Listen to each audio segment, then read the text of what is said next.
Welcome to today's session, everyone.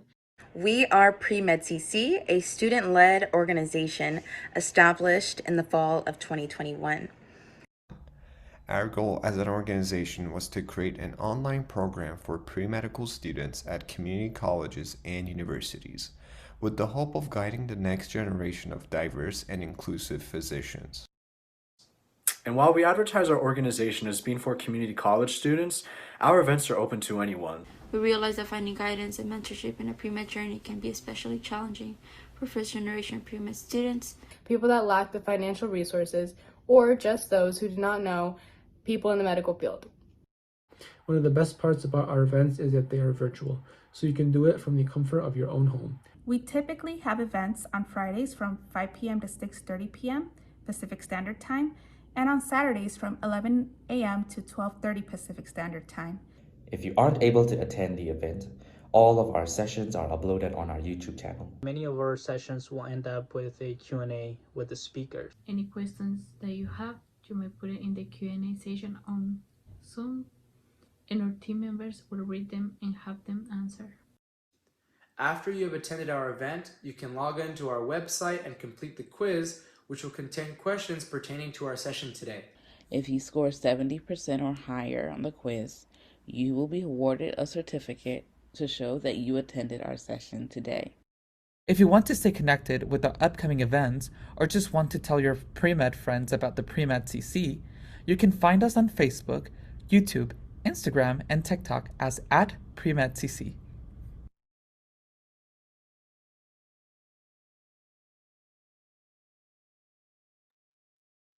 Miss Tiffany Reardon is working to change the face of STEM. She began her work at Skyline Community College, where she worked as the director of the Mathematics Engineering Science Achievement Program.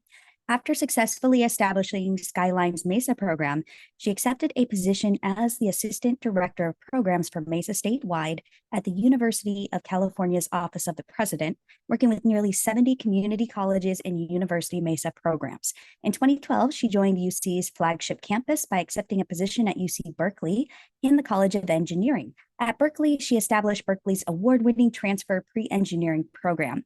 Throughout her career, Tiffany has helped hundreds of students successfully transfer to top-tier universities, prepare for graduate school, and gain prestigious research fellowships. In 2018, she launched REUfinder.com, a blog aimed at exposing non-traditional students to paid research opportunities.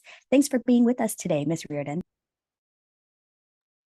Thank you, thank you, thank you. I love this time of year. For two reasons. One, I really love the holidays in December. And two, I really love this time of year because it's when students are applying for programs that'll begin in summer and next fall. So thank you. Thank you for this opportunity. All right. So I'm going to go ahead and share my screen. Give me one. So Ms. Reardon, tell us your new gig that you just told us. Oh, yes, I will. Let me, I added it into the presentation. So this will be let's see. Give me 1 second. Okay, sorry. Let me just, okay. Okay. I'm going to share my screen. Give me 1 sec. Sorry. I'm only working with one screen. So that's, that's an interesting, okay, why am I not able? Sorry, 1 second.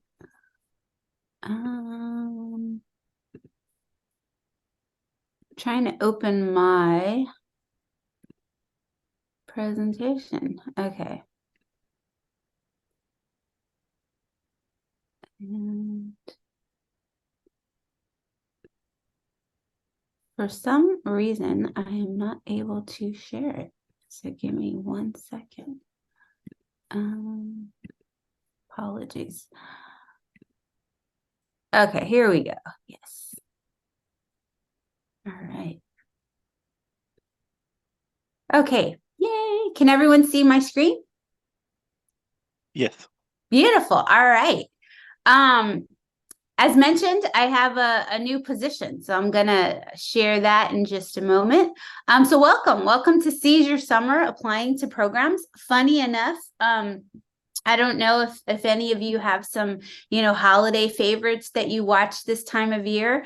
But again, I was really thinking about that last night. Like, hey, it's winter, it's December, it's kind of cold. It's, you just want to kind of snuggle up with some, hot chocolate and watch some stuff.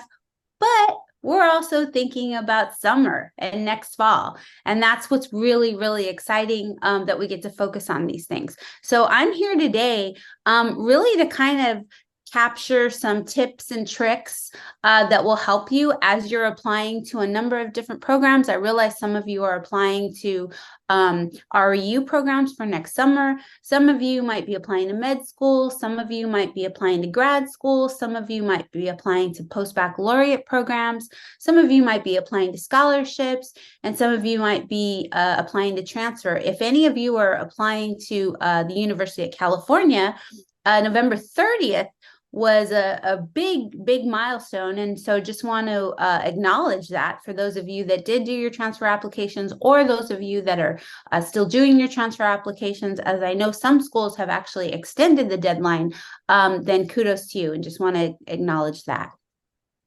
So I have a website, the REU Finder, Changing the Face of STEM. So if you haven't checked out REU Finder, I believe it's a really good resource. So it's an opportunity for you to have a one-stop shop to find information about scholarships, about research programs, conferences, and just general advice that will be helpful if you're applying to any of those programs that I just mentioned. So reufinder.com, it is absolutely free, and there's a lot of good information and good stuff on there. So here's me. So I always like to start off my any talk that I do. I always like to know who the speaker is, right? I always like to know who the speaker is, and I always like to know really kind of what they're about, right? Who are they? Where do they work? What do they do? Like, what's their deal, right? So here's my information. So everything on here, if you were to Google me, you can find this stuff out, right? You can find that I went to San Francisco State University. Shout out to the CSUs. I got both my degrees there. You can find out, as was mentioned in the bio, that I worked at a community college for 8 years. You can find out that I worked with the Mesa statewide office. And you can find out that up until recently, I worked in the Berkeley College of Engineering, running their transfer pre-engineering program. And more recently, because as I mentioned, I love community college students, I was recently promoted, and now I'm director of the Transfer Alliance Project. We might actually have some TAP folks on the call today, which is very exciting. But basically what we do is we help students prepare for transfer to any UC, not just Berkeley, any UC. So any UC, we have a team that's dedicated to helping students prepare to transfer. So you can find all that stuff online. Now, what you might not be able to find online, and I think this is really important for you to know anytime that you're, hearing a speaker, or just kind of the motivation, right? And I speak to the motivation as part of this talk because all of you, when you're applying to programs, there's a motivation that you have, right? There's some motivation beyond just, I want to apply to the scholarship, or I want to go to med school, or I want to transfer, right? So all of you have a embedded motivation. And so for me, here's what you might not be able to find on, if you were to do a Google search. One, I was a first generation college student, so neither of my parents went to college. So those of you that are first generation college students, you're really pioneering. You're pioneering something, and you're really setting yourself up and those around you. Maybe those younger people, or maybe you have an older sibling that is watching you navigate through this experience going to college. It's very powerful. I was also a student parent. You might have some student parents on the call today. When I was a student parent, there really weren't as many resources available. Now we see a lot of resources available, which I think is a wonderful thing for students that are attending college. I was also a student that worked and went to school. When you are a first generation college student, you graduate and then you become a first generation professional. And my dream is in the future really to start a network for first gen professionals, because I think as a first generation professional, there's all sorts of nuances and things that you learn over time. Another thing is I don't have a STEM background, right? I've been working with STEM students for 24 years, but I'm actually a sociologist. So, although I've never, gotten a STEM degree, when people talk a lot about imposter syndrome, in terms of, like imposter syndrome and kind of comparing yourselves to others, imagine what it's like to work with a team of STEM people and have a social sciences background, right? So that's something. In addition, transfer students at Berkeley, I know a lot about transfer students, and so that expertise and that experience actually allowed me, my career endeavors that I've done. I would say, to be perfectly honest, most of my success has been through my personal experiences. So my personal experiences as a first generation college student, as a student parent, as a first gen professional, and really service, right? Leadership through service. And I mention that as an important thing because oftentimes we get asked questions about describing our leadership and our leadership experiences and our leadership philosophies. And kind of our go-to is, maybe leadership, thinking of leadership as, president of a club, or, having a title. And I'm telling you that leadership, and an important aspect of leadership, is not the title, right? It is service, motivation, and passion. And I know that all of you on today's call have motivation and passion. And what you're passionate about and what you're motivated to do will spark that leadership. And so I'm here today to kind of help you to illustrate and demonstrate those characteristics that you have. So when you apply to programs, they're going to see how invested and what an amazing candidate you are. But I just wanted to, briefly kind of mention who I am, and what my motivation is, just to kind of give you a sense of where I'm coming from. So enough about me, way enough about me. This is about you. So if you can, in the chat, I'm really interested in finding out who's here. So what's your major? You can put it in the chat, or is this a webinar format? So they might not be able to, right? No, they can. I turn it on. Oh, okay, cool. So so if you can, we can see who's here. So who's here? And I guess we have a cool, very cool. We have a poll. So if you do the poll, so psychology, pre-med, very cool. And who else is here? So we have psychology, pre-med. Who else? What other? You guys could put it in the either chat or just do the poll. Yeah, either way, just to get a sense, because I like to tailor it. So biology and psychology, pre-med. I really like to tailor these, right? I don't do like the broad strokes, like I really, really like to tailor. That's just who I am, right? Public health. Okay, cool. So biology, engineering. Cool. Psych, pre-med, bio. Okay, a lot of bio. Mechanical engineering. Very cool. And awesome. If you guys do the poll, we can share the poll, but we have to get a threshold.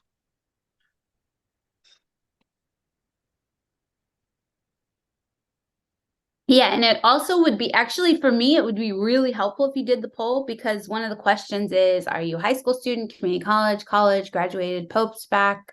So who you are, so I can tailor it. Psychology or physiology, pre-health. Okay, cool. That's very helpful. And if not, it's okay. All right, hit the poll. It's almost come on, you got it. Yeah, now I'm excited to see the results. All right. All right. I'm going to share it. The anticipation. Oh, cool. Okay, very cool. So we've got, oh, nice. Okay, so we've got community college, university, graduating, and a couple of postbacks. Oh, and we have professor staff. Okay, beautiful. All right. Thank you so much And we got 46% interested in medicine, 8% in PhD, public health. Got a couple of people that are not sure, other listed, and then 38% first year, 23% second year, 15% third year, 8% fourth year, 8% post-bac, 8% parent or faculty. That's very helpful. So for those of you that are not sure, maybe you have some affinity for an area that you've taken classes in that is of interest, but you're really not sure. That is actually, to be honest, those are my favorite students to work with. And here's why. Because you're keeping your options open, right? So maybe you are maybe, we have a lot of biology folks, right? We have a lot of bio folks. Biology is a pretty dynamic field. There are a lot of different ways that you can apply bio, right? And so depending on, your baccalaureate, path, and then, of course, if you go on to grad school or medical school, even in medical school, right? Eventually, you will, pursue a specialization, right?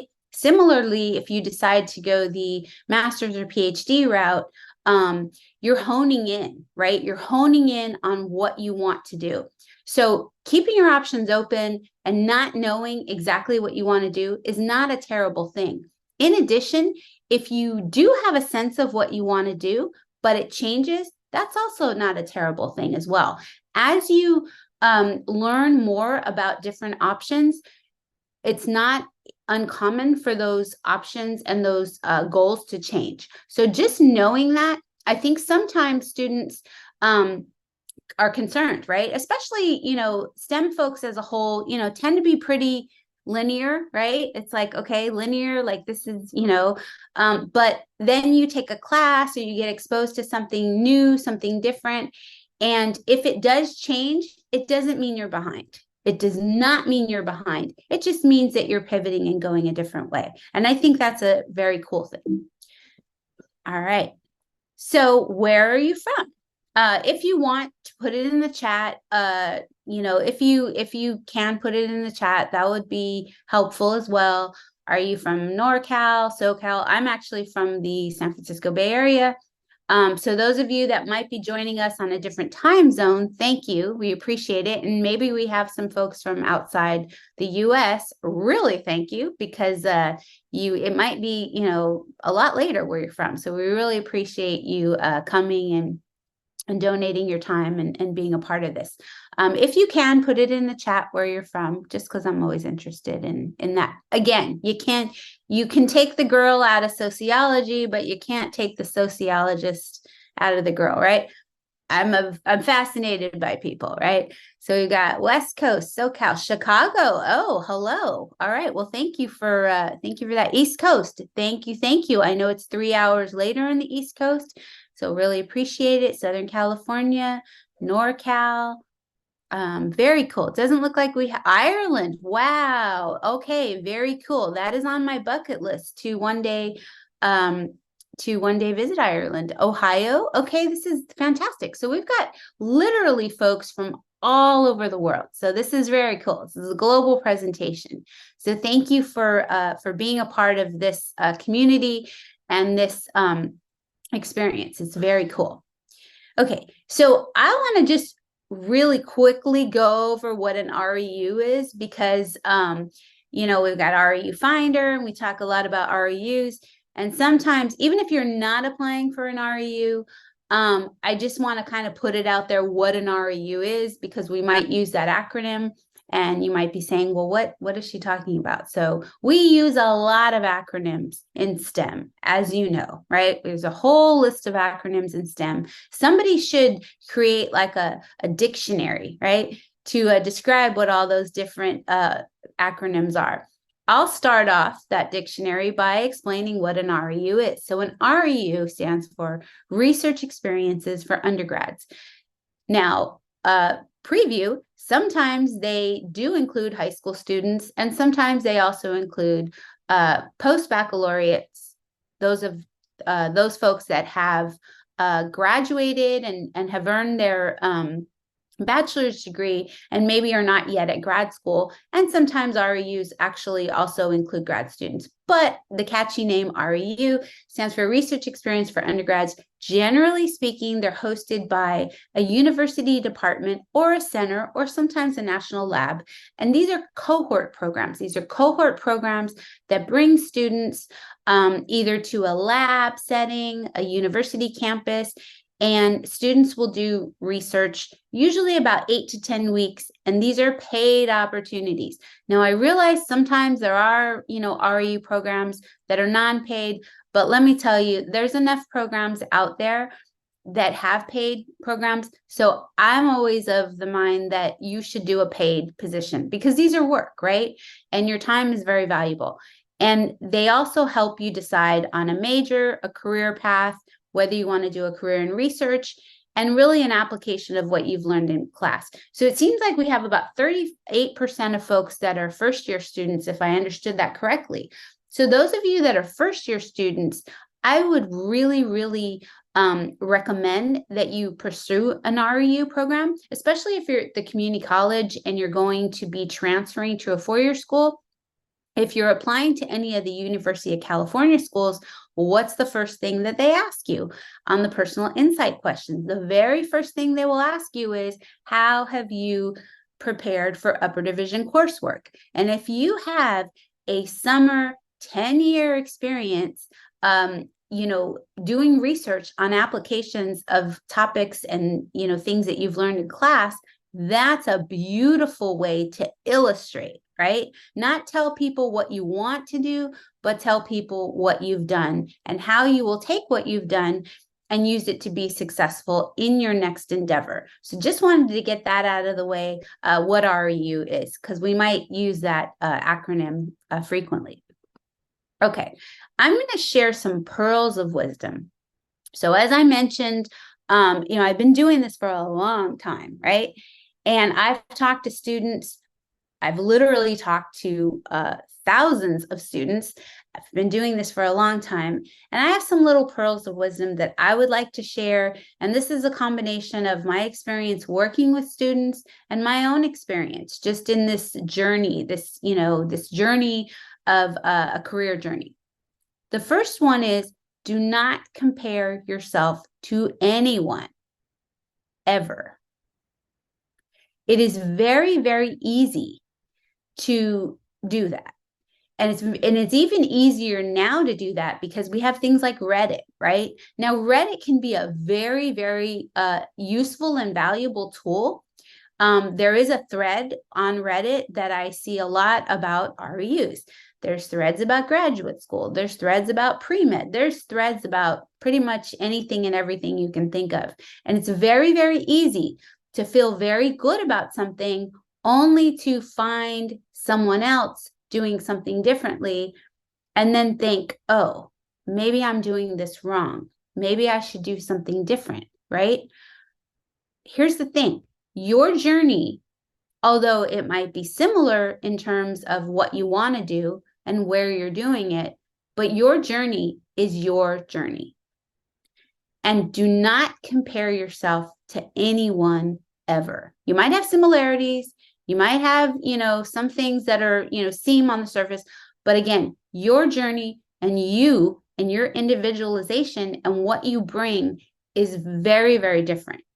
So don't go down that rabbit hole of comparing yourself to others. And I mention this first and foremost because that is the number one trap that I see a lot of people do, whether it's first semester undergrads or even students that are applying to top tier PhD programs. I've seen it a lot. So don't compare yourself to anyone. The second one, personal statements. Now, whether it's a personal statement for transfer, personal statement for a scholarship, personal statement for an REU, personal statements for medical school, whatever it is. This is basically storytelling, right?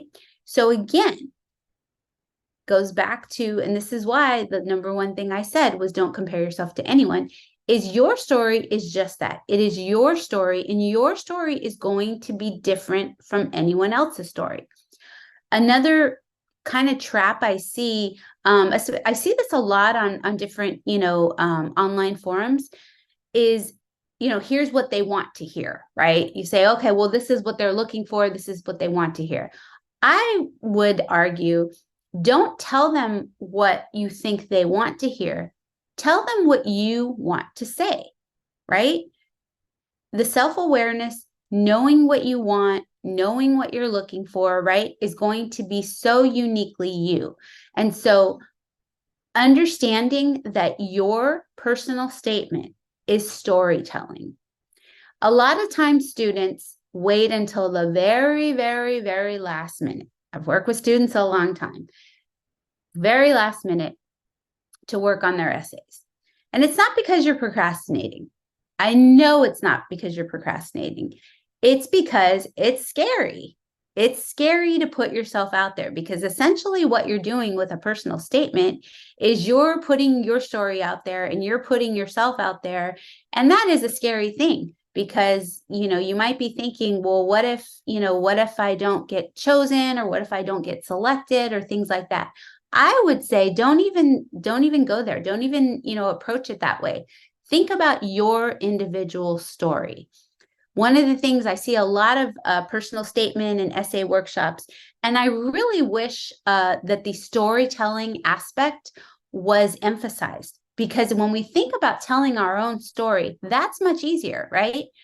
But it's just a matter of being comfortable and telling your story. And also, I would argue, adding a little bit of things that might have absolutely nothing to do with your major. It might not even have anything to do with school, but it highlights your aptitude, right? It highlights your aptitude, and being able to recognize that, you'll feel more confident and you'll feel more comfortable, not only in your personal statements, but as you talk to people.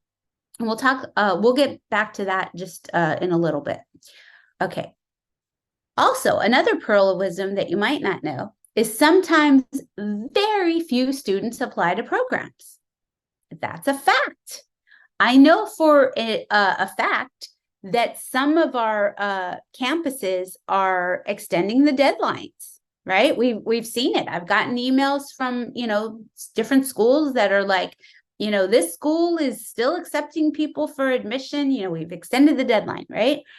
I've seen programs all the time, deadline extended, right? Why does that happen? Because students think, and this goes back to number one, comparing themselves. Well, they probably want someone with more experience. They probably want someone who's got this, that, and the other. And so what happens? People talk themselves out of things and they don't apply. And I've seen it. I'm not going to tell you which ones, because I'm not supposed to, but I read for a lot of scholarships, a lot of fellowships. I read for a ton of them. And I see deadline extended. And I see sometimes, and I've seen this with scholarships, that sometimes we don't have enough applicants. And guess what? When you have a scholarship, you can't give the money back. You have to use the money for what it's earmarked for, right? So let's say, for example, there is a scholarship and they have enough for, 5 students to receive scholarships. If 5 students apply and 5 students are eligible, then guess what? Everybody that applies is going to get it. And I don't just mean national programs, scholarships at your school as well, right? Because I have administered a number of scholarships at UC Berkeley. And again, seeing that deadline extended. So if you see that, remember, oh, that's what Tiffany was talking about, and apply to those programs. Last but definitely not least, there are opportunities. Don't be that person that applies to an opportunity because you're afraid. Don't let fear, right? And again, going back to number one, don't compare yourself to anyone. Just apply. It's totally okay to feel scared. I mean, let me tell you, firsthand experience, I got a new job. Even at this stage in my career, I didn't know I was going to get the job. I thought, oh, they're probably, somebody better. There's probably somebody else out there that they have in mind. They probably won't hire me, right?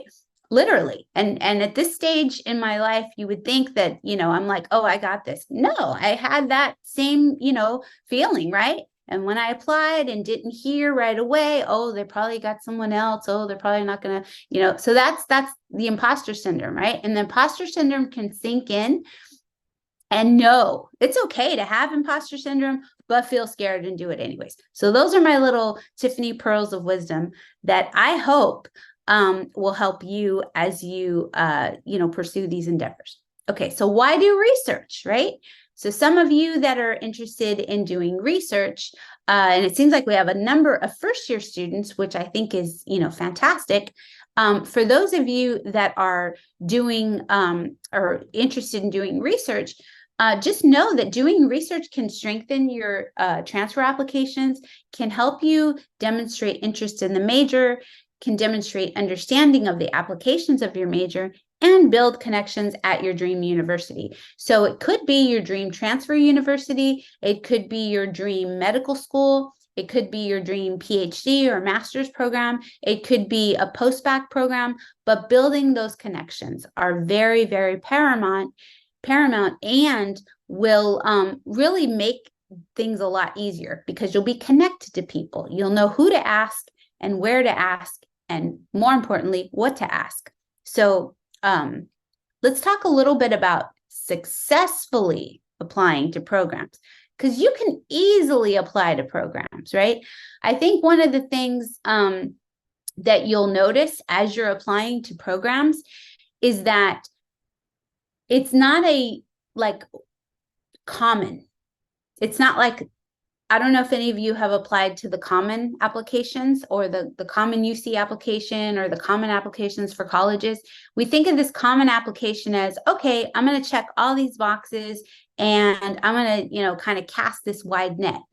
Well, as you apply to programs, you have to tailor your applications to the specific programs. That takes a little bit more work, right? So tailoring your applications to every single opportunity, you're going to have to do some research on that specific one and tailor your specific application to that.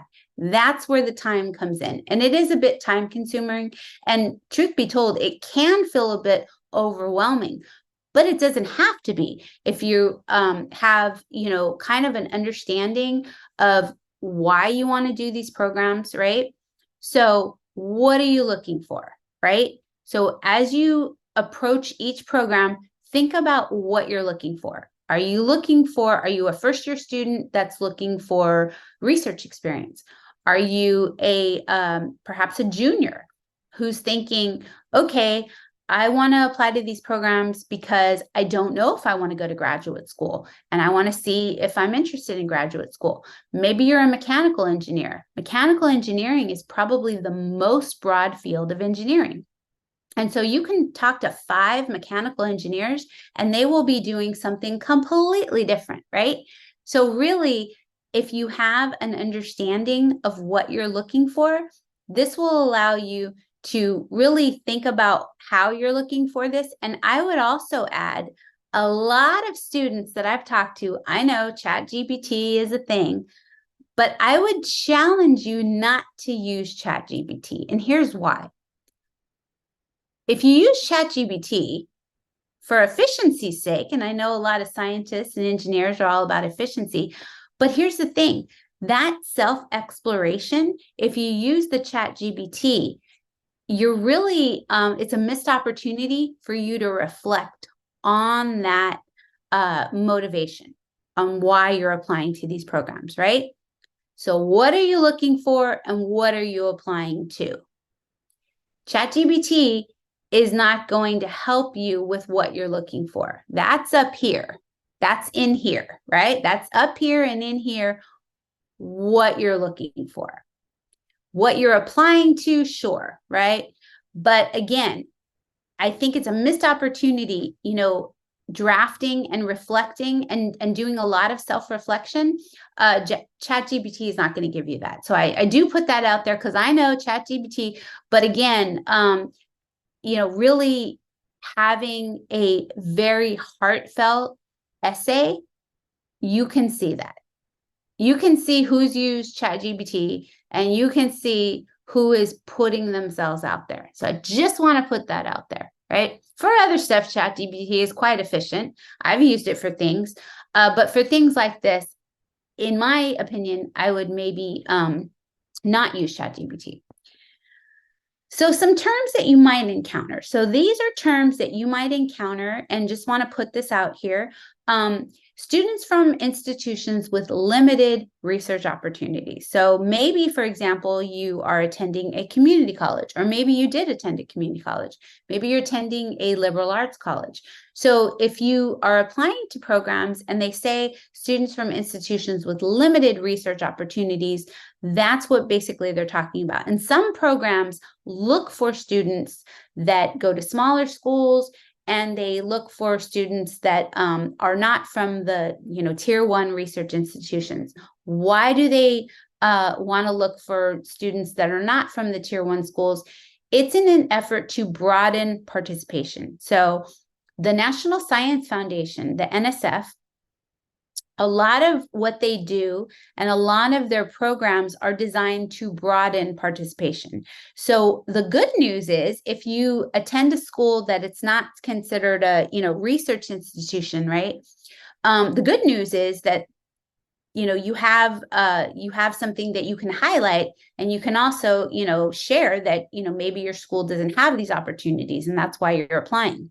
On the flip side, if you are going to a school that doesn't, right? Maybe you're going to an MIT, or maybe you're going to a school, University of Michigan, right? So maybe you're going to a school that has a lot of, research opportunities.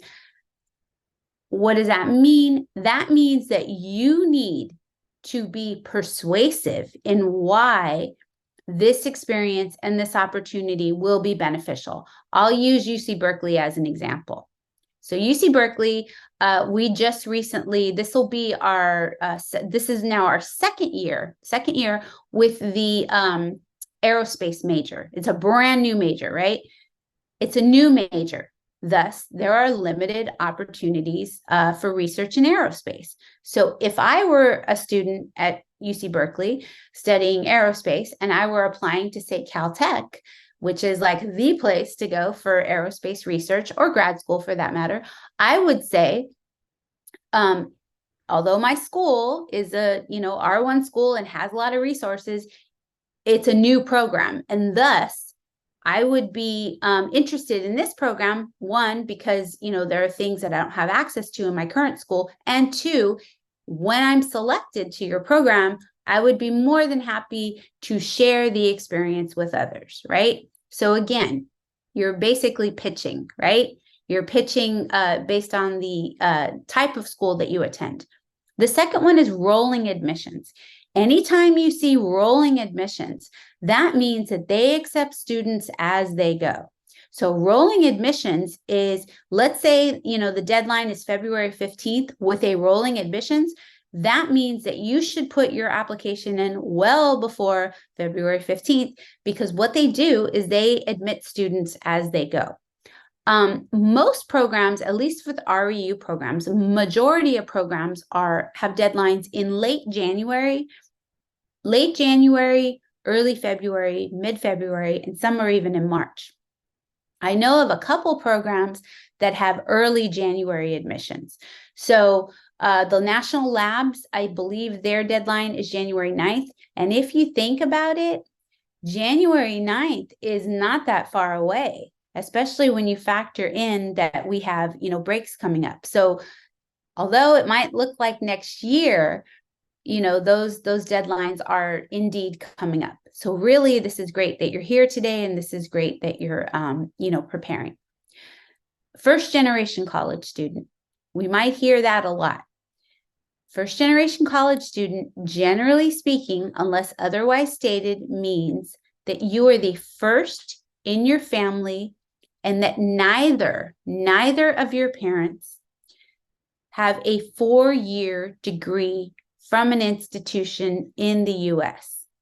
So that is, generally speaking, what we consider a first generation college student.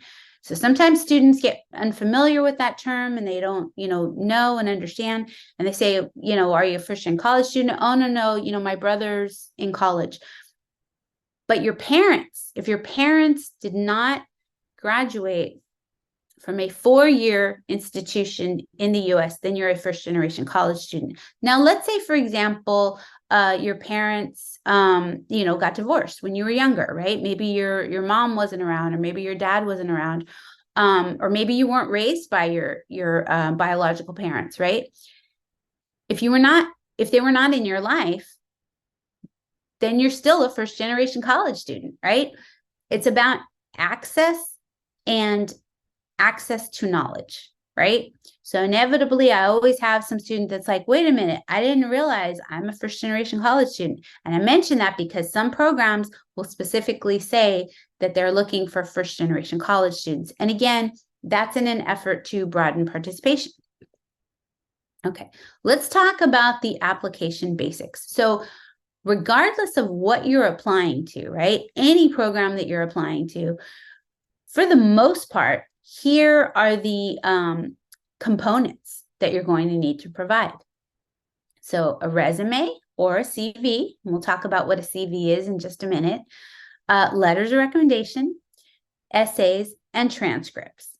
So whether you're applying for, transferring, although transferring, at least most, times you won't need letters of recommendation, although you might not need letters of recommendation to transfer. Let's say you're a community college student, you're transferring to a 4-year. Sometimes you'll get contacted to apply for scholarships, or sometimes you might even, get asked for a letter of recommendation. If you're going to a private school, they will often ask for that. Certainly for graduate school. Graduate school, yes. Medical school, yes, right? Essays and transcripts. So again, we have students that are in different stages, but all of these criteria and all of the advice related to the criteria is the same. So this is the application basics, right? So all of these things that you will need. So let's dig a little bit deeper into how to maximize these and really how to put your best self out there in these. And let me see if there's any cues. Okay. So I was just looking at the questions. Okay. So we'll get to the Q&A at the end. Okay. So resume. Generally speaking, if they want a 1-page resume, right? If they ask for a 1-page resume, then you give them a 1-page resume. If they say 1-page resume. Now, what is a resume? So resume, if you have career fairs, right? And a lot of schools have career fairs or conferences. Maybe you go to a conference where you bring your, resume, you go to career fair. SOCNIS. Did anyone go to SOCNIS? SOCNIS maybe, perhaps. SOCNIS is one of my favorite conferences because their, quote unquote career fair is actually a research fair. And I actually, I love research, right? So that's one of my favorite conferences to go to. So if you have a resume, generally speaking, it is a short and sweet, usually 1 page. It summarizes your education and your work experience. Now, if they give you the option to give a CV, this is more in depth.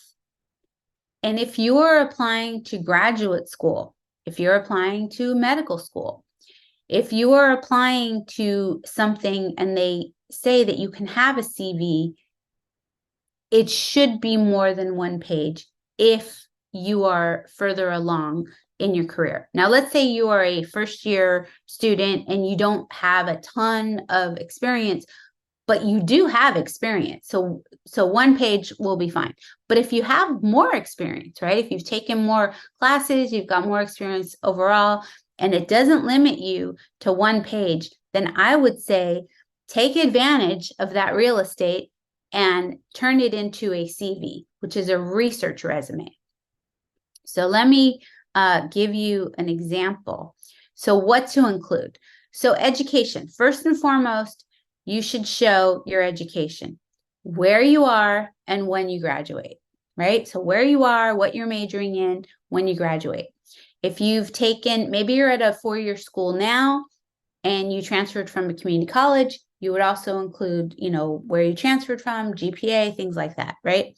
So you would include that on both of these. Your classes taken. Now, when I say your classes taken, I don't mean, you know, like listing as if it's on your transcripts, but just basically a synopsis of your, you know, skills and relevant coursework, right? Maybe, for example, you've taken organic chemistry, right? And they want someone with lab experience. You don't have to put the, again, it's not replicating your transcripts. You would just, you know, indicate your classes you've taken and the not only the classes you've taken, but also some skills that you have as well. Even if you haven't taken a class in that, maybe you just, you know, for fun took up coding, right?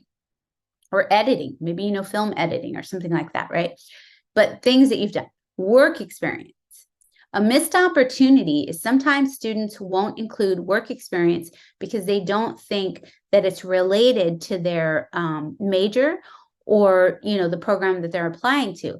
Even if it's not related to the major, the program you're applying to, from work experience, you do develop skills. And not only do you develop skills, but you develop skills, both, you know, soft skills and technical skills that you want to highlight, right? So I had a student one time who worked at McDonald's, right? And he worked at McDonald's and he worked in the drive-thru at McDonald's. What does that mean? It means he had to get up very, very early on Sunday morning and he ran the drive-thru. It means that he had to do scheduling. It means he had to do a lot of safety training, right? And anyone who's ever worked in a restaurant is familiar with safety training. It means he had to, you know, learn to use equipment, right? And it meant that he had to work with people.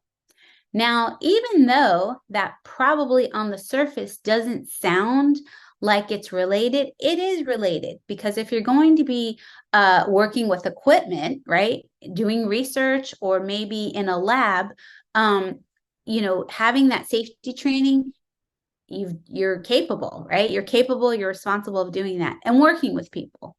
So missed opportunity, if you have work experience, highlight that work experience, talk about that work experience, and be proud of that work experience. Projects.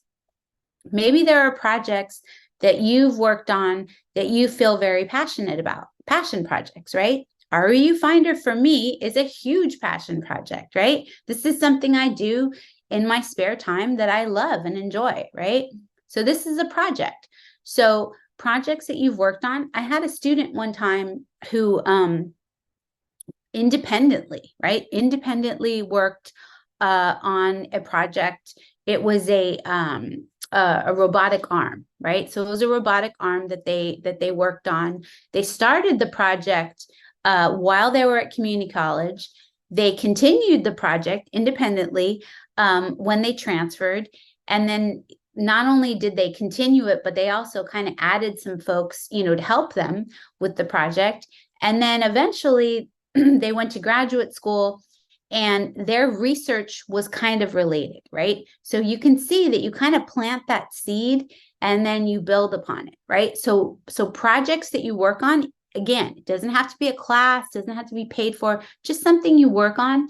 And maybe it's not even a technical project, but something that you've worked on that you feel very passionate about and that you enjoy.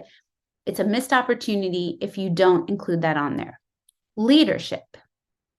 As mentioned earlier, leadership is not simply, I was president of a club. Thinking about leadership in terms of service, right? Maybe, for example, you are attending, a number of different schools. And maybe, for example, you are attending a number of different schools and you have a project that you're very interested in and something that you are, again, it might have absolutely nothing to do with your major, might not have anything to do with the class. Maybe you're in an honors program. Maybe you're in Phi Theta Kappa, right? Maybe you're in an honors program. Maybe you're in a student organization. You don't have to be the president of the student organization, but you're very invested and you're very, interested. I had a student last night. It was really, really a beautiful, beautiful example of leadership. I had a student last night. We had a webinar, and the student was, or 2 nights ago, and the student asked a question, and the other student that was on the Zoom call said, "Oh, I actually have a really good resource for you." And they had put together this resource in this club that they're involved in, and the club that they were involved in. And so they had all of this knowledge based on this experience in a club that they were involved in, right? So again, don't sell yourself short and don't minimize. Volunteer experience, once again, doesn't have to be related to your major, just something you're very interested in. Program participation. If you're interested, if you're involved in any programs on your campus, put those down. There's a lot of acronyms, so spell out what those acronyms actually are and a brief synopsis of what those are and how you describe them. A good way to look at how to concisely demonstrate and illustrate what those programs are, just look at the webpage, right? Look at the webpage and look at the description, and you can kind of tailor it, but really, like, don't just put an acronym, right? Even though you know what it is, sometimes acronyms can have different meanings and they use the same acronyms. So don't assume, right? So don't assume that people know. If you have a LinkedIn, I highly, highly recommend that you include your LinkedIn URL on your resume. And if you have research interests, certainly for graduate school, if you're, oftentimes you'll put your primary and secondary research interests, sometimes hobbies, right? Maybe you have a hobby that you're very passionate about. That's going to, probably resonate with somebody, right? Maybe you're really, really interested in, running, right? Maybe you enjoy running marathons. Maybe you like, I don't know, maybe you like knitting. I love to knit, right? So maybe you like knitting. I don't know. Maybe there's something you really enjoy doing. That's going to, people are going to remember that, right? So putting that on your resume. It also shows a little bit about you and your personality. And that's actually a good thing, because as you read a lot of these essays and resumes, they start to look kind of redundant after a while. So anything that you can to make yourself stand out is a good thing, but stand out for the right way, not the wrong way. Your phone number. I can't believe how many times students sometimes forget to put their phone number. Sometimes they'll actually call you. So if you're applying to, grad school, if you're applying to research programs, whatever, answer your phone, because they might call you. And I know 100% for certain grad programs where they have to do a phone call. They have to do a phone call. So if you put your phone number on there, make sure that you answer your phone. I'm that person that never answers my phone. But you better believe when I was applying for my job, I was always answering my phone, right?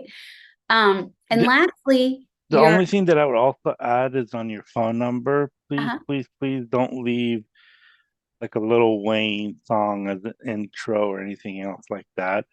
Yes. I could tell you, I've heard this from numerous people that as soon as they've heard that, they've literally like hung up and disqualified that person because it was like very, very offensive. And I understand that, you want to be your authentic self and hip and all that stuff, but you also have to understand that you're dealing with people that tend to be very conservative and very reserved. So just putting that out there in the ether. The other part of it too is your email. Like, Yes. You could either use your school email or your personal email, but don't put like, I mean, I could tell you that just from doing this, some of the emails that I see are like, I'll tell you this right now, some of them are like very like repulsive in it. And so if you expect a professional to sit down, or it's like really funky that only you understand. And the other one is to, and so make sure that it's like like I just always say just set up a Gmail with your first name dot last name. And if it's like John Smith, then put like the year of birth or some sort of number.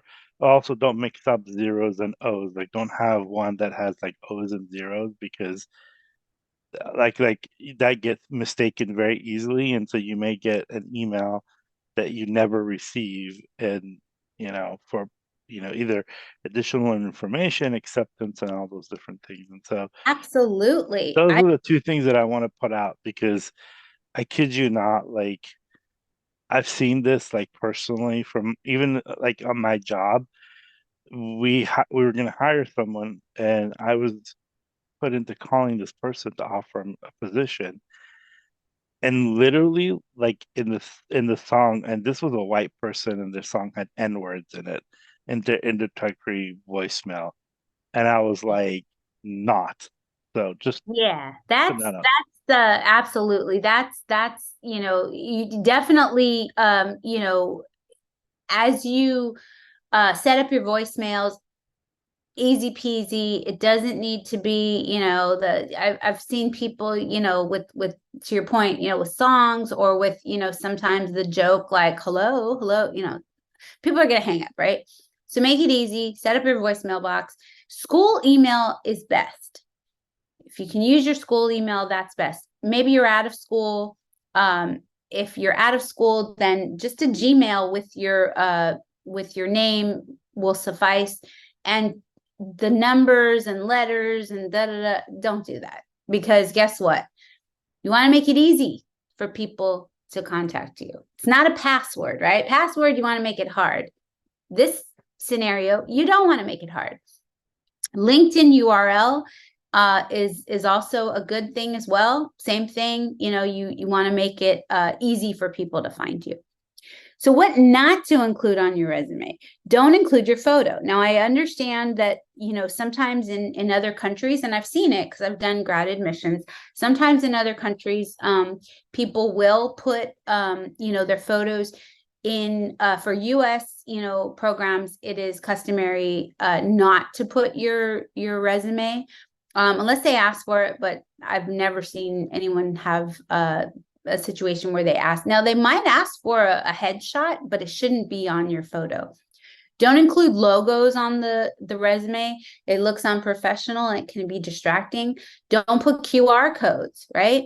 I've seen students, I've had students, I've been at graduate fairs, and people come up to me with a resume and a QR code, and I'll say, well, I'm here now. Like what, so again, QR code, although it's cool, but don't do that for your resume. References, you don't need to put references on your resume unless they ask for it, but you don't need to. That's a mistake I see a lot. Biography and cover letter on your resume. Sometimes people will put an objective. I'm not a huge fan of objectives personally. I don't think it's necessary. I think it's wasted space. Sometimes, to obtain a position at blah, blah, blah. Well, that's a given if you're applying, right? So I'm not a huge fan of objectives on the resume. I think there are so many other things that you can use on the resume. But, if they ask for the objective, but definitely not a cover letter, not a biography, and all that stuff. It should be the stuff that we talked about, right? So the education courses taken, work experience, project, leadership, volunteer experience, but not all these extras, right? Okay, so letters of recommendation. STEM faculty, if you're applying to a STEM program, then STEM faculty would, probably be the best people to speak to that. Counselors, maybe you have a counselor or advisor that knows you well. MESA directors, if you're in MESA, your director will probably be very happy to write you a letter of recommendation. I've seen a lot of letters of recommendation, and it's also almost a given too, right? If you mess the director, like they know that, like, hey, part of our job is to recommend our students, so they want to do that. STEM center directors, maybe there's a STEM center director that knows you well, so asking them for letters of recommendation. Managers and supervisors, right? So maybe it's not related to your job or your program that you're applying to, but it is your job, and your manager or supervisor can highlight things and skills that you bring to the table, and they can do that in a way that's going to be very helpful. So these are people that you should ask for letters of recommendation. Not friends and family, and not classmates. Although I know maybe you're, a math tutor, right? Maybe you're a math tutor and you have a classmate that you really helped in math, and they are so thankful, and they could write you a great letter of recommendation. It's from a credibility standpoint, if it's a friend, family member, or classmate, they're going to think of it as bias, and it's not going to be taken with the same, credibility as the others. Now, with that said, friends or family members or classmates, sometimes they can nominate you for awards. That's not a bad thing, but applying to actual programs, right? So maybe your school has a award that they can nominate you for. That works. And, and it might even say, classmates. And we have a number of those awards at Berkeley where students can, nominate their classmates. But for letters of recommendation, no. Okay. Strong letters of recommendation. Because again, anybody can get a letter of recommendation, but you want a strong letter of recommendation. So you do this by establishing relationships. And how do you establish relationships? Office hours. You go to office hours. A lot of times students think that going to office hours means that they're struggling, right? Like, well, I'm doing very well in the class, so why do I need to go to office hours? You can be getting an A+ in the class, and you should still go to office hours. You go to office hours to establish those relationships. You establish relationships by staying after class. You have a question after class, right? Maybe you have a speaker. Maybe a speaker comes to class and you talk to that speaker, right? So talking to people, communicating with people. I like to call it the silver platter approach to getting letters of recommendation. Sending people talking points. Like, if once they agree to write the letter of recommendation, sending them talking points about things that you'd like them to highlight, giving them a copy of your resume is really helpful. Sometimes people are tempted to give them the essays.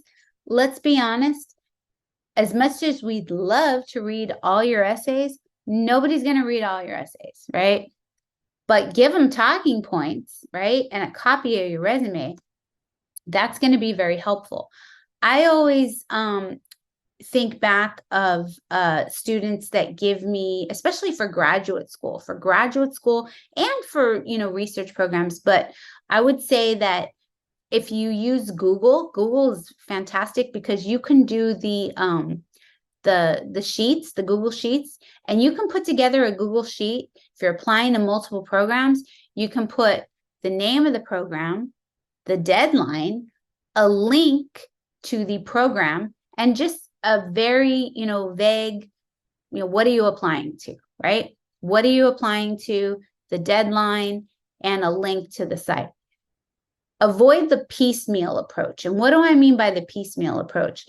I think a Google spreadsheet all in one place, organized, is beautiful, versus, once the person agrees to write you a letter of recommendation, that you keep, forwarding, one more, this one, right? That's inevitably going to get lost. All the information in one place, at the same place that person can refer to. If you send it piecemeal, right? if you say, okay, thanks for writing my letter of recommendation, and then you send them your talking points, and then you send them your resume, and then you send, oh, here's one more, it's going to get lost, it's going to get fragmented, and it's not going to be an enjoyable experience for the recommender, and guaranteed something's going to get lost in the translation. So I would say Google Sheet, program, link to program, description of program, and deadline. Very important. And put the deadlines in order too, right? So visually they can see, okay, this one is due, on this date, and that one is due on that date, right? In addition, once somebody has asked you for, once you've asked somebody for a letter of recommendation, if they verbally said they'll do it, follow up with an email, right? Keep them warm. Maybe 2 weeks before the deadline, just want to say thank you so much for, agreeing to write my letters of recommendation. People get busy, right? And then they'll say, oh, that's right, I got to do that, right? So avoid the piecemeal approach as much as possible. Once you have established relationships, make sure to maintain relationships. If you get into a program, tell somebody you got into the program. Thank them. Even if you didn't get into the program, thank them. Say, I really, although it didn't work out the way that I had hoped, I really want to thank you for taking the time. I really appreciate it. You're somebody who has supported me. You're somebody who has, has given me good guidance. And I really appreciate that. Thank you. Right? That's maintaining those relationships is important because one, very likely, if they wrote you a strong letter of recommendation for this program, you might need another letter of recommendation in the future, whether it be for REU programs, whether it be for grad school, whether it be whatever, right? So maintaining those relationships really, really is paramount. The interview process. What does the interview process look like? So a lot of students don't realize that every single program that you apply to has an interview, right? Sometimes the interview might be just a phone call, right? Sometimes it might be the essays. Sometimes it might be in person. More often than not, it's probably not in person. But let's say, for example, you apply to an REU program and someone emails you, right? From the program, someone emails you and asks you some questions about your application, or they call you about your application. If you are, if you answer the phone and you're rude or dismissive, or, it's really hard to get a hold of you, or you're just not very, chatty, they're going to say, oh, this person really isn't engaged, right? This person really isn't interested, right? It's going to give off that, impression. If you're on a Zoom interview, right? Let's say, for example, that you've applied to a program and a faculty has expressed interest in working with you, and you set up a Zoom interview and you have your camera off, right? Now, I've seen students on Zoom interviews where they're driving. What is that going to tell me? I'm going to let this person in my lab for 10 weeks in the summer, and they're on a Zoom interview driving. Am I going to feel comfortable having them operate a piece of machinery? No, probably not, right? If you're in your car, that's totally fine. But if possible, and sometimes, students are like, I've got roommates, I need some privacy, whatever, that's fine. But not driving. And camera on. Not only should your camera be on, but see how in my Zoom link it has my name, right? It has my name. Make sure that it has your name. I remember very early in the pandemic we had a student and they were just trying to be funny, and they put Abraham Lincoln as their name. And I don't know what they were thinking, but they put Abraham Lincoln as their Zoom name and they thought it was funny. Ha ha ha. Right. Well, that stayed on there. Right. That stayed on there. And so we had a speaker, we had a really prominent CEO speaker, that was doing a Q&A, and that person, I guess they forgot. And so when the speaker, they were like, Abraham, you have a question, right? So things like that, right? So I know, we all have senses of humor and stuff like that, but leave that, for a different time. So make sure, again, this is an interview. This is all an interview, right? So make sure that you pass that interview. And again, the interview, when we think about an interview, we think about, okay, you come in and they call you and it's a scheduled interview. But these interviews are basically informal interviews. And it could be the email, it could be a Zoom interview, it could be phone call, it could be essays, right? Your essays. Did you send the wrong essay, right? If you sent the wrong essay, that's going to show this person doesn't pay attention to detail, right? So really the interview process starts once you hit that submit button. And I would also say, for those of you that are applying to grad school or REU programs, you might be thinking, oh, I'm done.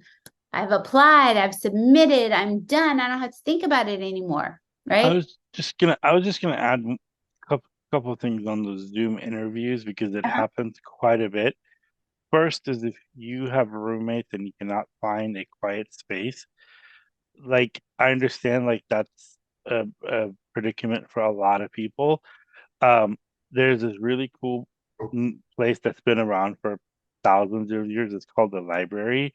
You could reserve a room in the library, either public library, school library, and then the other part of it too is make sure you like check your connection through speedtest.net or something like that you have good Zoom connection, because saying, oh, well, I have bad connection and I'm not going to turn on my camera. Like that, all of those things. And I know they're like really bad predicaments, but that's like a you problem. And it comes off on somebody who's interviewing you, even if it's an informal interview. If it comes down to you and another person that are all things equal, then that's becomes a reflection on you. And so figuring out like lighting and room lighting and all of those things, like it shows that you're a prepared person and that you're taking this seriously. And as what Miss Reardon said is like driving or all of these stuff just means that you didn't give a I was going to curse, but I wasn't going to do that. That you didn't, you Don't do that either. Yeah, you don't. Well, yeah, you don't care, or that you're not putting. You don't give a hoot about this thing, and so, and people get very offended. Like people be like, I don't think this person is taking this seriously. Making sure your camera, lights, internet connect, all of those things, like. That's an interview.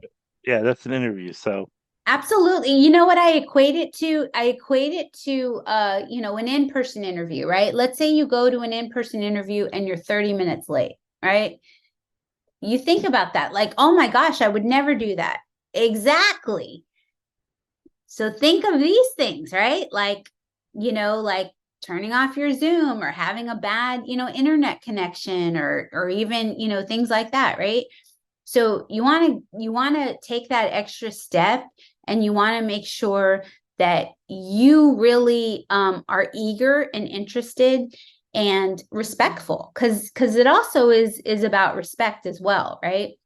And if you can't take the time, to turn your camera on, then they're going to think, oh, this person isn't really interested, right? Okay. I give this example here because this is a very common type of question that you'll get. So please explain why you wish to conduct summer research of the type offered by the program and how it relates to your overall interests and goals. So again, this question is a pretty universal question. So it could be for REU programs, it could be for transfer, it could be for graduate school, right? How it relates to your overall interests and goals. Basically, what they are asking for is an elevator pitch, right? So elevator pitch. Does everybody know what an elevator pitch is? An elevator pitch is essentially, and I hate the term elevator pitch because truth be told, it causes me a little bit of anxiety when you think about elevator pitch, but elevator pitch is essentially, the thought is that you're able to articulate clearly what your interests and goals are to somebody. And they call it an elevator pitch because you should be able to do that in a very small amount of time, right? And usually an elevator pitch is you're talking to somebody who perhaps can help you, right? Whether it's a recruiter, whether it's somebody who works for that company. And I would say, if you think about your essay questions as an elevator pitch, does it really hit upon all those things, right? It's a given that you're interested because you're applying, but why? Why? And how it relates to your overall interests and goals, right? So what your overall interests and goals are as well. And we'll talk a little bit about crafting an elevator pitch, because an elevator pitch, again, I hate the term. It causes so much anxiety. But for the purposes of, what it actually is, it is pretty much an elevator pitch, right? Okay.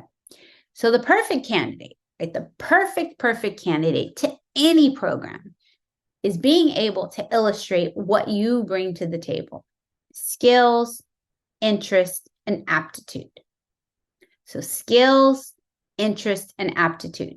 So interest is a big one. Skills, not so much. Aptitude, right? Aptitude. So maybe you are a second-year student, right? Maybe you're a second-year student. Maybe you haven't taken any upper division classes just yet, right? But do you have the aptitude? Of course you have the aptitude, right? And let me tell you, a lot of these programs that recruit first-year students, they know and they understand that maybe they don't expect you to come in and they don't expect you to, know everything, right? If you are applying to graduate school, graduate programs, then there really is a little bit more like being able to illustrate your skills that you have and interest, right? So basically they will calibrate based on the program, right? But it's very important across the board that you are able to articulate your skills, your interest, and your aptitude. And those should be reflected in your essays, those should be reflected in your resume, and those should be reflected in your conversations with the, whoever's overseeing the program. What you hope to gain out of the experience, also known as why are you applying to this program, right?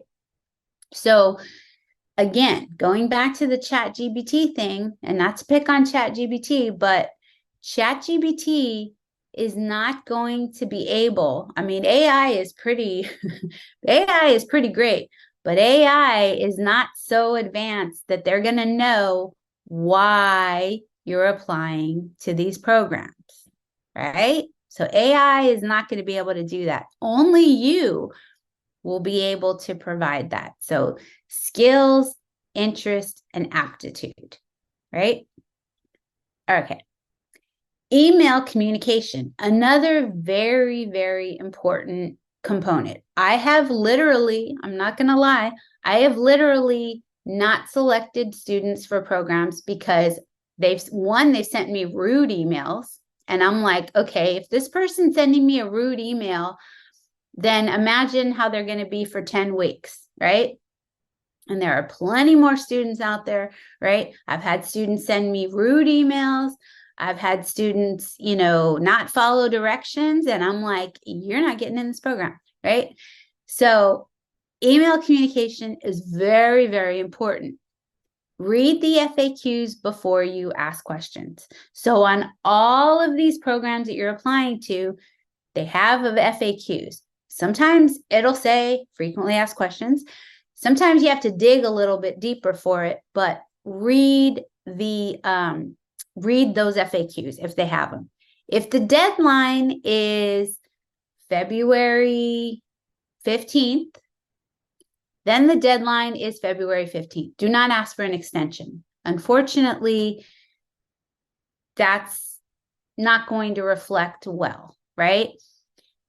So read the FAQs, meet all the deadlines, and if you have questions that you can't find in the FAQs, then you can send them an email.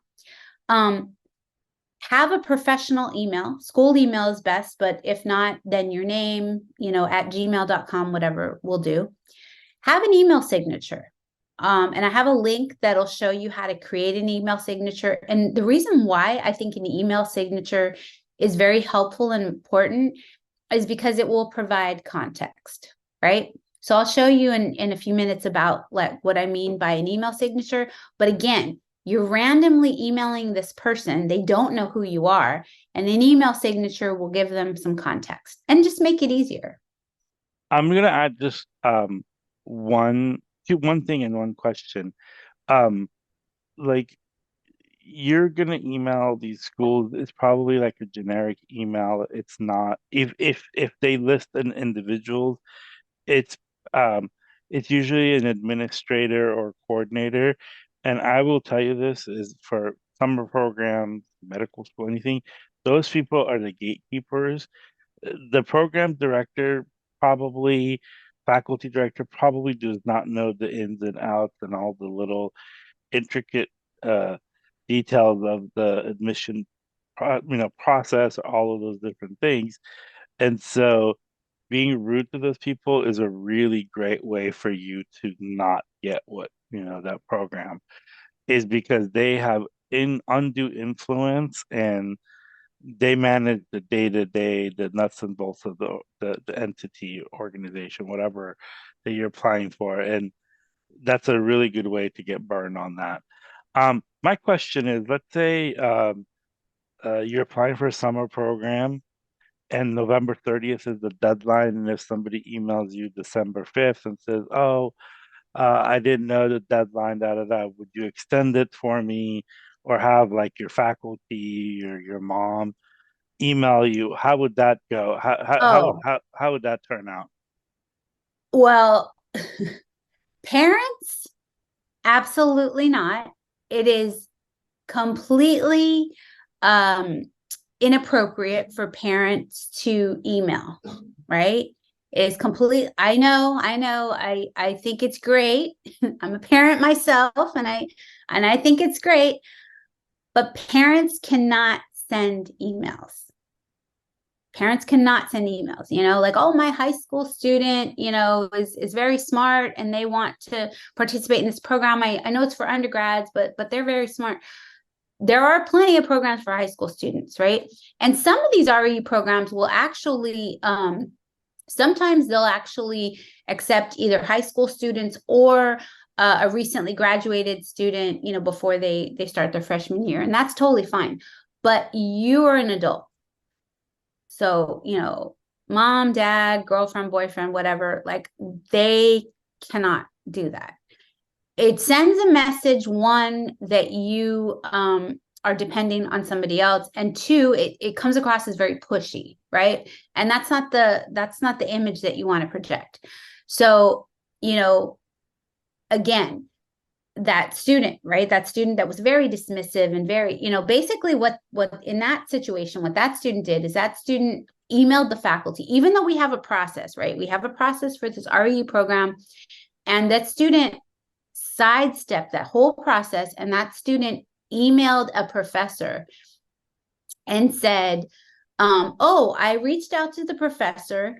He said he's willing to host me in his lab this summer, right? So basically, one, that professor does not dictate who gets in the program. It's whoever is running the program. It could be the coordinator, could be the director, could be whoever, right? So whoever's running that program, that person oversees it. So if you do something like that, if you like reach out to the professor and like say, oh, well, they've already accepted me, right? Although some programs will maybe instruct you to email the professor before or after, most times after, right? Follow the instructions, right? Yeah, the reason they wrote that down is it's for that specific purpose. And Exactly. if you don't do that, it doesn't mean that you show initiative. It just means that you didn't follow the instructions and you didn't care, Exactly. and that you're going to act the same way while you're in the program. So might as well not go with you. And so it's Absolutely. that's like a big one that I've always heard of. Like, yeah. So it's good to be enthusiastic, but follow directions. Yeah, I mean, interest, aptitude, skills, you could have all that, but if you don't follow directions, again, do you really want to bring somebody who's not going to follow directions? Because if they don't follow directions before the program, then that might be a good indicator that that happens after. In addition, make sure that your schedule fully allows you to participate. You know, I've had students say, this is funny. I had a student one time who 10-week program, right? 10-week program. And they said, you know, my family's actually, we're going on a cruise for 2 weeks in July. And then I'm going to a music festival in early August. And I'm like, that's 3 weeks out of the program, right? Now, am I going to accept somebody who's only available for 3 weeks or not a big chunk of the program that can't participate? Or am I going to choose somebody who's available the whole time? I'm going to choose somebody who's available the whole time. In addition to, you know, being available the whole time, you know, somebody who's taking summer classes, sometimes they will tell you that you are prohibited from taking summer classes.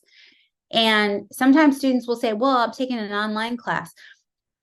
Here's the thing. Even if you're taking an online class, a lot of times you'll have to participate in, you know, social activities or community building activities or, you know, things like that. And I guarantee you'll be double booked. So again, following directions, right, is very important. Okay. So I have some resources that are, I have some, oh, I have a sorry. question. I have a question. So Yeah. let's say the first or the second day of the program, after they've been accepted, they come up to you and say, oh, Miss Reardon, I have a vacation planned for 2 weeks and music festival. Well, how would that happen? What would be the resolve? If they get in the program, Yeah, and if they say that, what would like happen? when the program's about to start? Yeah, like let's say your first day of orientation, somebody comes up to you and says, "Oh, these dates I'm going on vacation and music festival," and what would the response of that be? Well, if the music festival, you know, if it's a 1 day, you know, like you know, if No, they want to take like 3 weeks, like no, just do the example that you gave. the answer is no. The answer is no. And any savvy program administrator will have somebody waiting in the wings, right? No, right? I mean, it looks really bad, you know, to do that. And also think of it this way. Think of it this way. Whoever's running the program, if you do that, you're going to make them look bad, right? So it's also like making them look bad as well. So you have to make a choice. Either you go on the cruise for 2 weeks or you participate in this program, right? It's like work, right? So these are jobs, these are things. Scholarships, for example. I know of a number of scholarships where they will say, if you're awarded this scholarship, there's for the Bay Area, I don't, if we have any Bay Area folks on here, either you, you know, maybe if you go to school in the Bay Area, or if you're, you know, from the Bay Area, I know the Chicana Latina has a great scholarship, and in the scholarship, it says you need to be available on these dates because we have a leadership program, right? And so there are many scholarships like that, right? So like, it's not just REUs, like it might be a scholarship. Please, you know, if selected, you know, check this box if you agree that I will, you know, be available on these dates, right? And if you don't, then you could jeopardize your, you know, experience. So again, going back to, you know, reading all the FAQs and, you know, reading what you're actually applying to. I have a number of articles, not using ChatGPT. These are articles I've written that give some tips and advice. So one is thank you notes, right? The art of the thank you note is an article that I have on REU Finder, and I can send these links, and I'll share the presentation. I'll send the individual links. But writing a thank you note, right? How to write a thank you note and what to say in the thank you note. Thank you notes go a long way, right? Expressing gratitude, showing gratitude. So have, you know, examples on how you can write thank you notes, whether it's a handwritten note, whether it's an email. But thank you notes are, I would say, standard operating procedures. That's something that you should get used to doing. Resume, right? I had kind of a Halloween theme, right? Things to avoid doing to your resume, right? Things to avoid doing to your resume, because it just doesn't, you know, help. Because the purpose of a resume is to provide information. And sometimes students do things that do just the opposite, right? It's very cryptic, right? So things that you perhaps shouldn't do to your resume. So I have an article there. A student bio. Every single person should have a bio, right? And writing a bio is something that a lot of programs might ask for. So writing a bio and how to write a bio, it's very, very easy.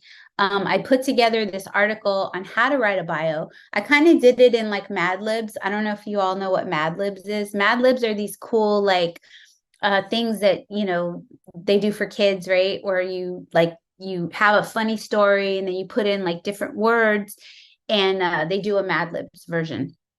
I have something like that that's similar on how to create a bio. And fun fact, I actually have some colleagues that are professionals, and they're like, hey, you helped me with my bio. Like my bio wasn't that great, but you know, you helped me with my bio. So again, you know, having a bio, having, you know, a nice resume.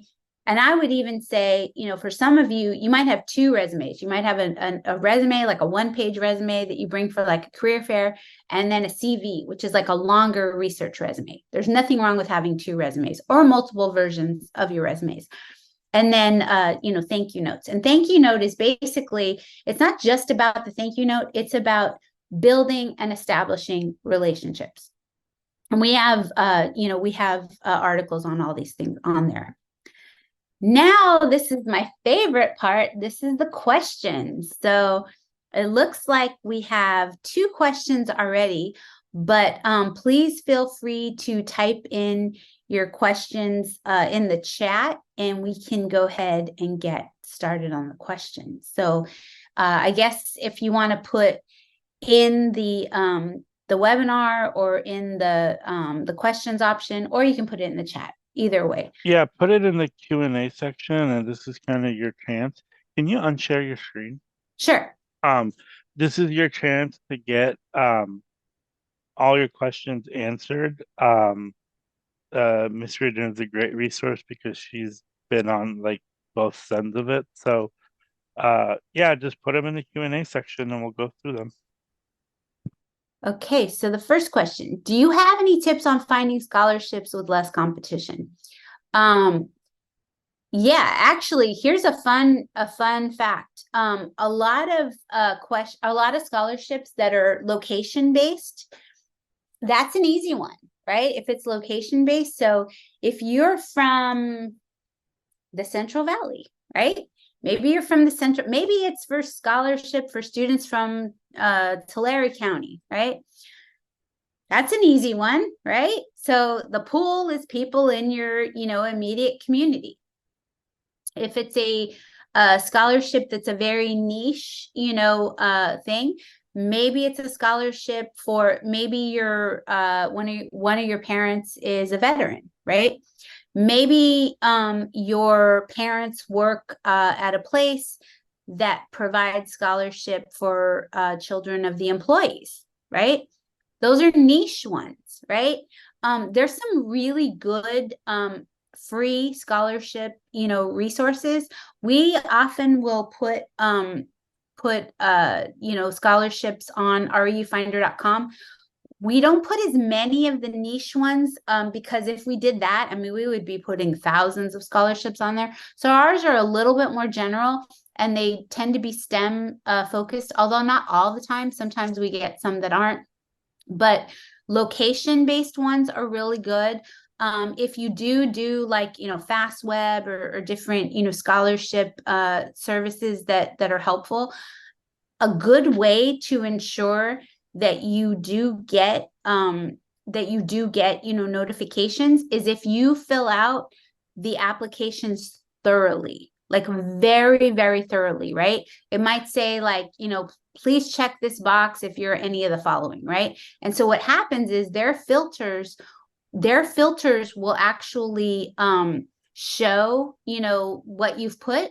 And then what happens is anytime there's a scholarship that corresponds to that, you're going to get a notification. So that would be one way to, get scholarships that might have, less applicants. Yeah, Okay. the only thing that I would also add to is I don't know where this person is, but most community colleges have just the one application thing, and you'd be surprised how many people don't apply to them. I was actually talking to our person who runs that, and she's like, yeah, we may get, couple of like less, they have like 150 applications. And she was like, yeah, we may get like 200 applications a year. And it's a very simple application. Yeah, and I don't know. I mean, some applications just require you to write an essay. So yeah, just look at, I don't know if you're at a community college or not, but every community college has a scholarship and it's less competitive than like the big Jack Cook Kent one or the other national ones. And you gotta like do your baby steps. You apply to the local ones or the niche ones, and then you go, higher and higher. And yes, the higher that you go, they're worth more money, and so that's also. But I also say like $500 is $500. And it adds up, right? It adds up. Sometimes the scholarships that it might not be a lot of money, but if it has a leadership component or a network component, the Hispanic Scholarship Fund, they have a lot of different scholarship applications, but they also have this amazing network, right? So not only are you getting, funding to help you, you also get invited to panels. Sometimes, I've had students that get contacted to be on a panel and thus, you meet people, right? So apply to as much as you can. In addition to the city that you live in, maybe the county you live in, if you're at a community college, university, like there are scholarships on campus that you can apply to. If you're at a community college, generally the financial aid office usually administers those scholarships. And what they do is they typically have a common application, and then they have this common application that they use for scholarships that are run through the district and the foundation. And sometimes they will be looking for, maybe they want a student who's a student parent, right? Maybe they want a student who's a pre-med student, right? So if you include that information, they're going to see that, right? I remember one year I had a scholarship and it was so specific, right? It was like we needed a scholarship for a student who was from Kern County, interested in energy, who had a parent in the military, right? And I found somebody and it was like, hey, this is exactly what we're looking for, right? So the more information, the better. Similarly with graduate school. I remember one year we had a fellowship. So fellowship is basically a scholarship, but we just call it in grad school, we call it fellowship. We needed somebody who was interested in the humanities, right? Even though it was an engineering program, we needed somebody who was interested in the humanities.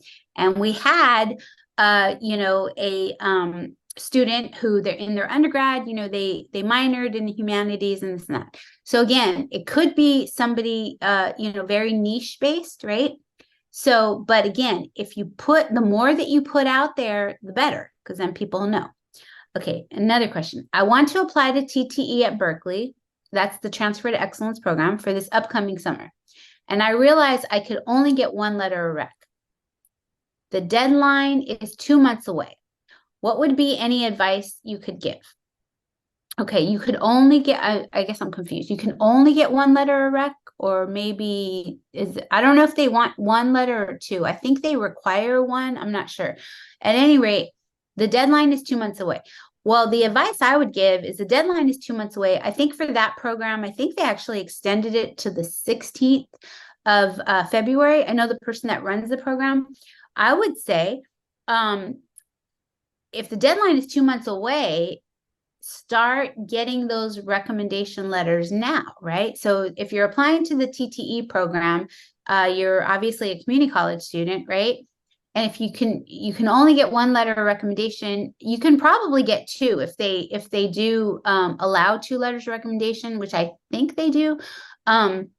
Start asking now, right? Meet in person with your faculty, meet in person with your counselor, meet in person with your supervisor, and start working on your resumes and giving them those talking points, right? You can get strong letters of recommendation. You have like 2 months, right? That you can start, working on these letters of recommendation and getting them, but you have to plan, accordingly, right? And so that would be very important. Okay, another question. How should I format my email signature? So I'm going to put in the chat the article that we have. It's very, very easy to format your email signature. I'm going to give you let's see. Hold on a second. Your email signature. I can put the link. Let's see. Where do we have it? Oh, I'm going to put this in the chat. And it's very helpful. If you use, let's see. Oh, I'll put it in the chat. Let's see. Hold on. I miss having 2 screens. Right now I have. Oh, is it only going to? Oh, okay. Sorry to everyone. Okay. So this is an article we have on how to create your email signature. So that'll give you all the nuts and bolts on how to do this. And it looks really good when you do it. Okay. Other question. Would you still be considered a first-generation student in the US if your parents graduated from a 4-year in another country? Yes. If your parents graduated in another country, they are not familiar with the US systems of higher education. So yes, you would be considered a first-generation college student. Some generally speaking, there's always exceptions. There's always exceptions to everything, right? For example, some instances, if the students, I don't know, if your parents, graduated from a school, I think it's like it's so niche, University of Cincinnati or something. Their thing is, even if your parents have a degree, if they did it later on in life, like if they were a returning student, right? But essentially think of it this way. Do you have access via your parents, your immediate parents, of navigating systems of higher education, right? So if your parents were not in your life, let's say your parents both have, I don't know, PhDs, but your parents didn't raise you, right? You're a first-generation college student, right? Let's say, let's say your father or mother, whatever, had a degree and they were deceased. You don't have access to that information, right? So think about, why first generation college student is a thing. Do you have access to this knowledge? Do you have access to this information? No. So you would be a first generation college student. Okay. Do you have any advice or resources for an applicant applying to an undergraduate degree in a different field to their master's but have limited experience? Oh, okay. This is a good one. So, and I'm glad you brought this question up. So a lot of times students think that they have to stay in the same field for grad school, right? So let's say, for example, you have, and I see this pretty common. This is a pretty common thing. Let's say you have a degree in mechanical engineering. Mechanical engineering is the most broad engineering majors. And I would argue biology is very broad as well, right? So for your undergraduate degree, you have this, degree, but for master's degree, it's a little more specialized. And for PhD, it's very specialized, right? So let's say, for example, I'm not sure what your specific, degree is in your undergrad degree, but if it's something that's different, right? And if you have limited research experience, right? If you have limited research experience, then you should talk about that, right? So if you have limited research experience, it could be one, maybe your school didn't offer a lot of opportunities, right? And that's valid. And that has nothing to do with your aptitude, right? Two, maybe you found out later about this opportunity, right? And I've seen like I said, I've done graduate admissions. I've seen students get into some of the tippy top PhD programs in some very competitive fields, and their undergraduate degree had nothing to do with what they did in graduate school. But again, the interest. So if you have limited research experience, there's a number of things you could do. One, you could apply, and this would be a scenario, right? Now, this would be a scenario that it would be okay to contact professors, right? To contact professors and see, one, if they're accepting students. That's an important, and that's a big one. And two, to see where you can get research experience, right? So if you don't have any research experience right now, but you are applying, now is the time where you start putting it out there. And how do you put it out there? Your elevator pitch, right? It all goes back to the elevator pitch, right? So you have a degree in one field, you've pivoted, your interests have changed. Maybe it's because of career options. Maybe it's just your interests have changed. Maybe you took a class that you really, really loved and enjoyed, but you're about to graduate and you're certainly not going to change your major and, start over, right? So really walking through, why you have pivoted and what you want to do. All goes back to the elevator pitch. That's a really good question. I'm glad you asked that. Another question. Do you have any advice, whether for internships, scholarships, ROUs for undocumented students? So yes, I do have advice. So we have a whole page and a whole section on ROU Finder for undocumented students. So if you are an undocumented student, there are ROU programs that you certainly can apply for. So generally speaking, the majority of research programs are funded by the major funding entities. The National Science Foundation, they fund a lot of the research, followed by the National Institutes of Health and the Department of Energy. So those are kind of the three, big funders. However, although they might fund the actual research, oftentimes there are different, what we call discretionary funding sources. And those discretionary funding sources can fund students, whether they're undocumented students or international students. So sometimes you'll see opportunities for international students. If you're applying to these programs and you attend a U.S. institution, you're able to. Sometimes it doesn't even matter. Sometimes you can be not attending a U.S. institution and still apply as well.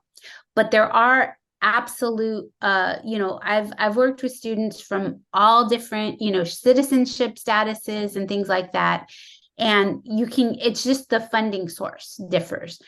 But all of the tips, all of the advice, all that stuff is universal. Yeah, Okay. the only thing that I would also add is I put the link for the RU Finder and also a list of scholarships. What Ms. Reardon said, that if it's a federally funded program, then it's a no. But if it's a state or private in state of California, then you can apply as an AB 540 student, and it should not be a problem at all. But I put a list of also of scholarships and just go through them. Yeah, just go through them and check it out. Another question, is there a step-by-step tutorial for how you can answer those RU application questions? I don't have a step-by-step tutorial, but that's actually a good, that might be a good webinar, right? I would say just do it, because those are like very specific questions, and there's no right or wrong answer. I would just say, like, make sure you read the instructions and follow them to a T. Most people that get rejected for things is because they don't read the instructions and specifically follow them. And so I think that's the one caveat, is make sure you read. I know some people, it's really hard for them to read on screen, so just print it and take notes. But yeah, I mean, they ask you a question like, what do you like to do on your spare time? That's something that we can't really give you that step to step. That's something you have to do. Or what is your interest, or what is. So I would just say, like, instead of thinking about the step by step, is actually like doing it. And by doing it, you will, and then also you have enough time, have somebody read your essay questions. Like, if you're at a community college, writing centers are a great place to use. They're English faculty that are very good writers that could help you. This transfer center has that as well. So you have a lot of resources there. And then doing something that's step by step, again, it's a very personal thing to do. And how your process would work would be totally different than anybody else's. Absolutely. And going back to the ChatGPT, that's why I'm so vehemently opposed to ChatGPT, at least for this particular thing. For some stuff, it's great. But for this, ChatGPT is not going to, ChatGPT isn't what's in here, right? So I could also tell you that some of the bigger institutions like the WAMC, and I'm sure the smaller ones too, they actually now have ChatGPT detectors embedded into their website, into their application, when they review it, and it's an extension basically. So that's like a really good way to disqualify yourself, because how you write in ChatGPT is very different than how you write as a human being, and it picks it up pretty easily. And I would say there's no way to defer that. And so, yeah, ChatGPT, I would not do it. It's not worth it, because you'll get caught. Okay, sorry, my computer's running out. I'm gonna have to plug it in. Okay. How many applications does TTE receive per year? Are there other programs at Berkeley that first-year community college students can apply to? Yeah, actually, there's the PUMAS program. It's not at Cal, but it is at UCSF, which is just very close to Cal. They're actively recruiting students. They were on our RU Finder showcase. I can include the link to that program. That's a program for students that are at community college. It's not at Berkeley, but it is at UCSF, which is very close. And they're looking for community college students. The Space Sciences Lab, I don't even think their application is out yet, but they're at Berkeley and they recruit community college students. The Transfer to Excellence program, TTE, certainly, I would apply to that program, but I would also apply to other programs as well, right? Don't put all your eggs in the TTE basket, right? Because there's only so many applications they could do. But Space Sciences Lab is one, and also the PUMAS program at UCSF is another one. Okay. What would be your advice for someone that has multiple interest hobbies in normally not seems related fields? Not sure what to pick as future major, feels anxious because thinking that honing in on one would seem like wasting time. Okay, gotcha. So if you have multiple interests and hobbies, it's not a bad thing. But again, thinking about how they connect, how they intersect, right? How they connect, how they intersect. And I would say importantly, what it is long-term you would enjoy doing, right? So long-term, would you like to get into research? Long-term, would you like to work in industry? Long-term, would you like to work at a startup, right? What would you like to do long-term? If you think about that, I always say when I advise students, like, think about where you want to end up and then working backwards. That's usually one approach you can do. Okay. How do you leverage your humanities degree and experiences when applying to STEM undergraduate degrees as a returning student? This is where you can actually point out how your degree and how you as a candidate bring something new and different to the table, right? So as a student, and I'm not sure what your degree is in, but if you have a humanities degree and you certainly have, experiences, I would say, and depending on what you're, applying to, I would say that, you bring a different nuance, you bring a different lens, and you also bring a different understanding of how your degree can be utilized. So let's say, for example, design, right? Let's say design is something that's, highly immersed in STEM. And so, you can build, I know plenty of civil engineers that are great at building things, but the aesthetics piece, the accessibility piece, right? So different things. So I would say thinking about how, and this goes back to not comparing yourself, right? Not comparing yourself to others. Instead, building upon the unique attributes that you build. Okay. Another question. Just wanted to provide some clarification on my previous question, letter of recs. Oh, they want 2 letters of rec, and one has to be from a STEM faculty member, which I have confidence. Oh, the other one, I don't have anyone to ask from this point. Okay. So for the other letter of recommendation, so we know that they want 1 letter of recommendation from a STEM faculty, right? But the other one could be a counselor, could be a supervisor. I would say, if you think about it, what you're applying to a program for 10 weeks in the summer in which you work with people. So is there somebody who knows you well enough to know that you can be successful in this program, and somebody who knows what specific characteristics you bring to this, and somebody that you could give talking points to that would be willing to write a strong letter of recommendation to provide that insight. So in looking at, who your options are, could be somebody from your school, could be a manager, could be a community leader, but somebody who can speak to your specific characteristics, I would say. But I would also say you could use 2 STEM faculty, right? You can, yeah, sure. You can use 2 STEM faculty.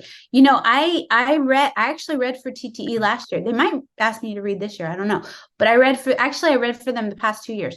And I have seen a number, and I think this is pretty smart. I've seen a number of students that they use the one STEM faculty letter, and then maybe a faculty who wasn't necessarily STEM, but they just did really good in the class, right? So maybe you're doing really well in a film class, or really well in a music class, or Humanities, really well in humanities, English. right? Just somebody who can, you know, it doesn't have to be, you know, specifically STEM. It also shows that you have range, right? So that would be something I would say, you know, to do. But again, going back to what we talked about, like, you have to establish those relationships, right? You have to establish those relationships and maintain those relationships, so then people can write your letters, and you know, if needed, you know, you can ask them for additional letters. I'm really worried my computer is going to die, so I'm just going to plug this in. My apologies.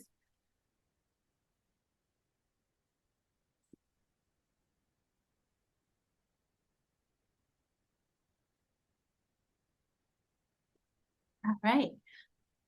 All righty. Any other questions, or forever hold your peace? All right. This was amazing. Thank you so much for this opportunity. Thank you again, everyone, for coming. I put the Puma link in there. I could do it again, but it's Gladstone Puma. Yes, and we have that listed on the RU Finder site. Thank you so much for doing that. But this was amazing. We'll share the slides, and then I'll definitely share the links.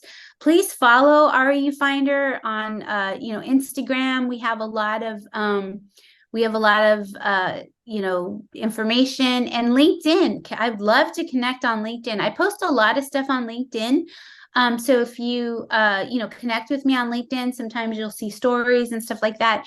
And if you get into any of these programs, I would love to hear about it. I mean, I would love to be able to highlight students and talk about their achievements, and really doing so to celebrate your achievements, and also to inspire others. And I think that that's one of the beautiful things about, especially, you know, pre-med CC. I think that, like, kudos to, you know, the video, because that video, like, I love that video because it really shows students. I mean, that's leadership. That is leadership right there. That's students saying, hey, you know, we have some piece of information, we have some knowledge, and we're going to share that with you, right? That's leadership. And the cool thing is, those of you that are, you know, participating on this call today, you're going to have, you know, these great opportunities, and then you're going to, you know, you're going to share that, you know, someday with people. So that's a very cool, you know, attribute and thing. So thank you again. This is great. And my LinkedIn, I think if you just type my name, LinkedIn, my computer is going to die and I can't find my my plug. So apologies for that. Poor planning on my part. At any rate, yeah, so thank you so much. This was great. Thank you, everyone, for coming.